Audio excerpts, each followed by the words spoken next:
12ই March বৃহস্পতিবার Tarakeswar bus stand সংলগ্ন অঞ্চলে অনুষ্ঠিত হলো দাওয়াতে ইফতার অনুষ্ঠান।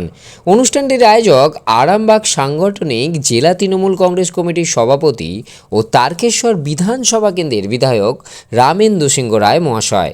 এই দাওয়াতে ইফতার অনুষ্ঠানে প্রায় 200 মানুষের জন্য ইফতারের ব্যবস্থা করা হয়। ইফতারে ছিল বিভিন্ন ধরনের ফল ও খাবারের ব্যবস্থা। উক্ত এই অনুষ্ঠানে উপস্থিত ছিলেন বহু বিশিষ্ট ব্যক্তিবর্গগণ। 2021 সালে এখানকার হিন্দু মুসলিম সব মানুষের আশীর্বাদ দোয়া নিয়ে আমি বিধায়ক হয়েছি।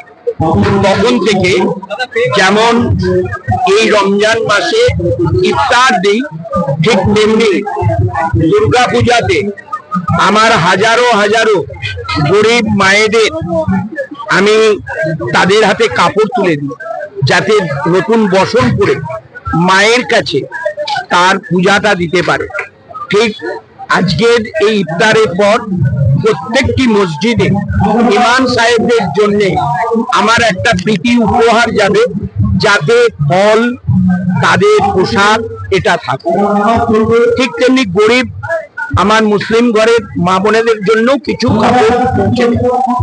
এই বাংলা সম্প্রীতির বাংলা, এই বাংলার সংস্কৃতি হিন্দু মুসলমান খ্রিস্টান বৌদ্ধ শিখ জৈন পারসিক সব ধর্ম, বিশ্বাসে ধর্ম আর মানবতা এই হৃদয়ে।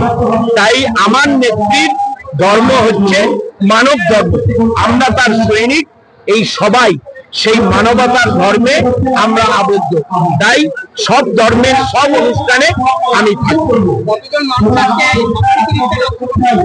আজকে আপনারা দেখেছেন আমরা এর ভেতরেতে 1200 মানুষের আয়োজন করেছিলাম। প্যান্ডেল উঠিয়ে বাইরেও এসেছে, যা মনে হচ্ছে আমার প্রায় 2000 ইফতারে আমার মুসলিম সমাজের মানুষ এসে অংশগ্রহণ করে।